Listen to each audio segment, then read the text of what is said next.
أعوذ بالله من الشيطان الرجيم بسم الله الرحمن الرحيم.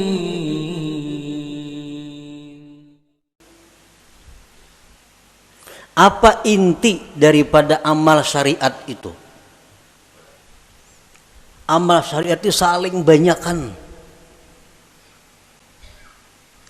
tetapi kembali kepada tiga pokok. Tiga pokok inilah yang disebut dengan amal syariat. Pertama tobat. Tobat. Yang kedua takwa. Yang ketiga istiqamah. Nah, ini seluruh amal syariat kembali kepada tiga ini. Tobat, kemudian takwa, kemudian istiqamah. Nah, tobat artinya apa? Membersihkan diri daripada yang kotor-kotor. Membersihkan diri daripada maksiat-maksiat. Itu tobat. Dimandii. Nah, mandi itu tobat artinya. Imbah mandi hanyar dipakaiani. Nah, dipakaiani betapi, babaju, bakopiah, bermacam-macam pakaian. Nah, itu adalah takwa. Nah, kayak apa supaya jangan lepas pakaian itu dari kita? Ngarannya istiqamah. Manbanu besalawar, manbanu betilanjang tuh ada istiqamah ngarannya. Istiqamah ini selalu berpakaian. Artinya apa? Selalu menjunjung perintah Allah, menjauhi yang dilarang Allah dalam keadaan apapun. Itu istiqamah. Dalam keadaan susah, rajin ibadah. Dalam keadaan kaya, rajin ibadah. Dalam keadaan sakit, rajin ibadah. Dalam keadaan sihat, rajin ibadah. Dalam keadaan apapun ibadah kada tertinggal. Ini ngarannya istiqamah. Nah, tiga hal itu urusan amal syariat. Pertama tobat.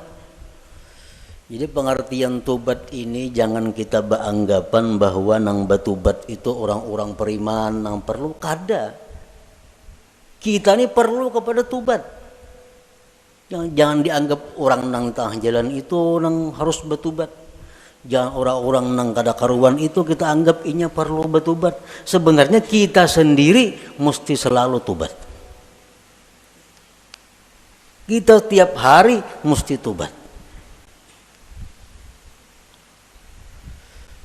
Kita merasa kadang-kadang orang aja yang perlu bertobat, seorang kada perlu, asa baik. Nah, ini nang kada mau naik kelas. Umuran itu aja. Kenapa? Karena bila merasa tobat orang yang perlu bertobat seorang ini asa bujur sudah. Pada tobat itu perlu setiap orang. Walaupun lain-lain bentuk tobatnya. Sebagian orang ada yang mesti tobat daripada kafir. Sebagian orang ada yang perlu tobat daripada dosa besar. Sebagian orang ada yang perlu tobat dari dosa kecil. Sebagian orang ada yang perlu tobat daripada makruh. Tobat daripada khilaful aula yang kurang baik. Jadi setiap manusia dengan tingkatan apapun itu mesti tobat. Nah, kita sudahlah bertobat, sudah. Dulu minum arak, sekarang ampih. Dulu penjudi, sekarang ampih. Tobat. Dulu ketujuh riba, sekarang ampih. Tobat. Dahulu suka zina, sekarang ampih, sudah tobat. Nah, cuma tahukah kita tobat kita itu diterima atau kada? Nah, karena orang nang ampih itu belum tentu diterima. Intinya adalah diterima. Apakah tobat kita itu sudah diterima oleh Allah atau belum? Nah, ini yang kada tahu. Nang ketujuh menggibah, tobat. Nang ketujuh riba, tobat. Nang ketujuh memakai pakaian haram, tobat. Imbah kita tobat itu perlu diteliti, perlu dipikirkan, tobatku ini diterima juga kah, kada kah? Selama kita belum ada ketentuan tobat ini diterima atau kada diterima, hati kita masih kada nyaman, hati kita masih kada tentram, karena belum ada kepastian tobat atau kada tobat. Takwa kemudian, ibadah, sembahyang, puasa, segala macam. Takwa, istiqamah terus menerus seperti itu. Kita wajib mengusahakan syaratul kabul. Kita wajib mengusahakan syarat diterima tobat kita, diterima takwa kita, diterima istiqamah kita. Itu kita wajib mengusahakan persyaratannya supaya ini diterima oleh Allah. Sembahyang contohnya, kayak apa sembahyang itu supaya diterima oleh Allah? Ada syarat-syaratnya. Yang pertama, supaya sembahyang itu diterima oleh Allah, syaratnya adalah ilmu. Fakullu man bighairi ilmin ya'malu amaluhu mardudatun la tuqbalu. Tiap-tiap orang yang bekerja beramal tanpa ilmu ditolak, tidak diterima. Jadi sembahyang kita ambil contoh amal syariat, sembahyang contohnya, supaya sembahyang ini diterima Allah kayak apa? Satu, punya ilmu. Belajar bujur-bujur sembahyang tuh, rukuk kayak apa, sujud kayak apa, amun masbuk kayak apa, kada salat membaca Fatihah kayak apa caranya. Nah, bujur-bujur belajar sembahyang supaya sembahyang kita diterima. Yang kedua, supaya diterima sembahyang itu ikhlas. Jangan ada tujuan lain sembahyang. Contoh, kita ambil contoh sembahyang supaya dipuji orang, supaya dihormati orang, dimuliakan orang. Jangan ada sedikit pun dalam hati demikian. Ikhlas. Yang ketiga, syaratnya diterima itu sembahyang atau amal-amal ibadah lainnya, muwafaqatus syurut wal arkan wal adab. Sembahyang kita ini sesuai syarat. Penuhi syarat-syaratnya apa?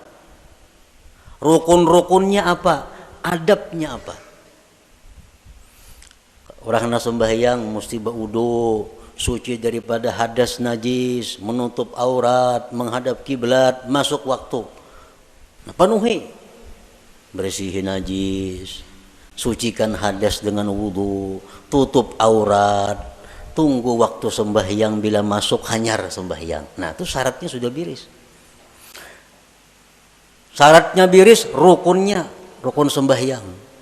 Ruku kayak apa, bacaan Fatihahnya kayak apa, sujudnya kayak apa, sesuaikan dengan aturan. Embah itu pulang adab. Walaupun sembahyang ini syaratnya cukup, rukun cukup, tapi kada beradab, itu bisa kada diterima.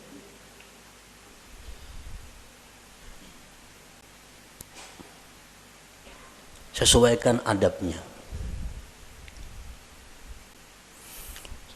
Contohnya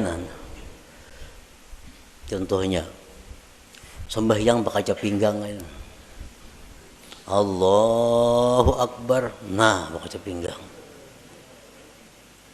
Ini lawan syarat kada bertentangan, lawan rukun kada bertentangan, tapi adab bertentangan. Allah kada menerima sembahyang kayak ini. Harap tinggi Tuhan sembahyang kayak itu, Allahu Akbar. Nah, jadi adab sembahyang termasuk nang sunat-sunat dalam sembahyang dilaksanakan.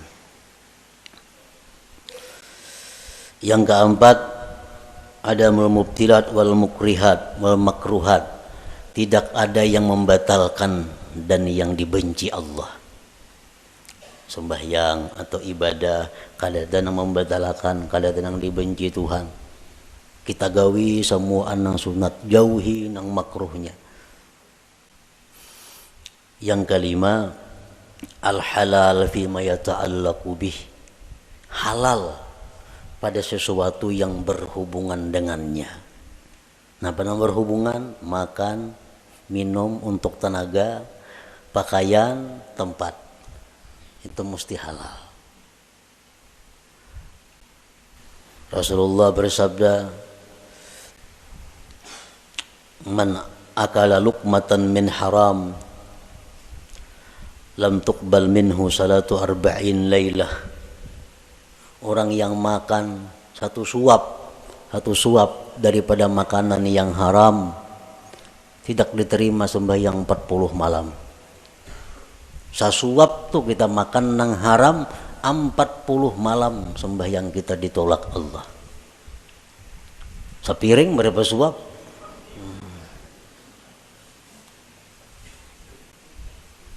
Nah, ini urusan amal syariat.